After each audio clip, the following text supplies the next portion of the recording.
परमेश्वर की स्तुति हो। आज की सुबह जो परमेश्वर के वचन का भाग परमेश्वर हमें दे रहा है वह है मत्ती रचित सुसमाचार 11वें अध्याय का 15वां वाक्य। जिसके सुनने के कान हो वह सुन ले। यीशु मसीह के अनुग्रहित इस वचन को आधार बनाकर आइए सुने, इस बात पर मनन करने के लिए हम परमेश्वर के शरणागत हो। कान, आँख आदि शरीर के अंग स्वस्थ तौर पे काम करने की कृपा जब परमेश्वर ने हमें दी है तो उसके सब धर्मों को हम बड़ी कृतज्ञता के साथ पूरा करने वाले बने। कान होते हुए सुन पा रहे हैं, फिर भी उस बात को ग्रहण नहीं करते हुए कठोर हो जाते हैं, ऐसी अवस्थाओं में हैं। कठोर न होकर सुनने पाए, यही है जो प्रभु ने कहा उसका अर्थ। कुछ लोग बोलने में बड़े होशियार होते हैं, वह बोलकर बात जीतने में माहिर है। जो वे कहते हैं उसे दूसरे सुनते ही रहे, दूसरे जो कह रहे हैं उसे बिल्कुल भी सुनने की इच्छा नहीं रखते। बोलना और सुनने का एक संतुलन एक समान होना चाहिए। हमें अपने आप को नियंत्रित करना चाहिए। सुनने का यदि दिल दिखाएंगे तभी जानकारी और ज्ञान में वृद्धि होगी।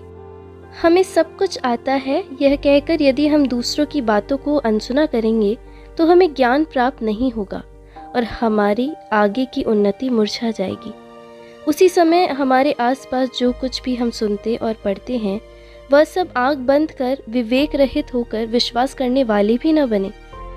जो दूसरे बताते हैं उस जानकारी को, जो वचन परमेश्वर ने हमें दिया है, उसके आधार पर हमारे पूर्व ज्ञान के साथ तुलना कर बड़े ध्यान से देखते हुए जो बात छोड़नी है उसे छोड़कर और जिसे ग्रहण करना है उसे ग्रहण करना चाहिए।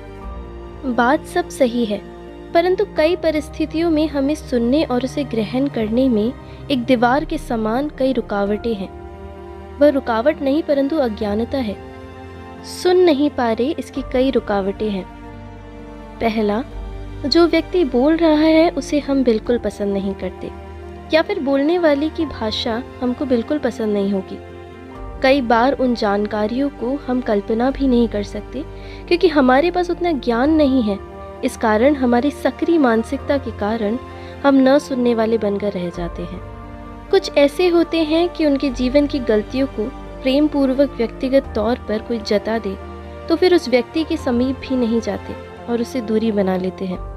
फिर गलतियों को जताए बिना उन गलतियों की बड़ाई करते हुए गलत बातों को फैलाने वाले भी होते हैं।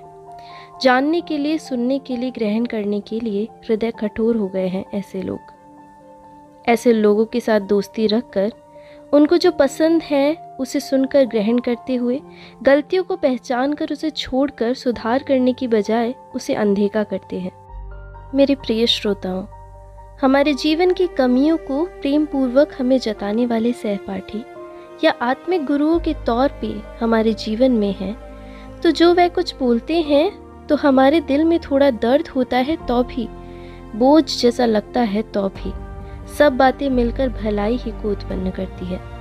इस कारण हम उनके साथ निकटता को बढ़ाएं, वे हमारे जीवन को ही बदल कर रख देंगे।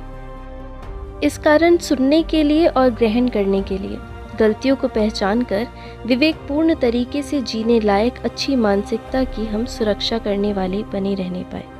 जो सुनते हैं उस बात को ग्रहण नहीं कर पाते, उसके बीच रुकावट जो बनती है, उन सारे पूर्व विधियों को छोड़कर कम बोले पर ज़्यादा सुनते हुए विवेकपूर्ण होकर आगे बढ़ने पाए। उसके लिए परमेश्वर हमारी सहायता करने पाए।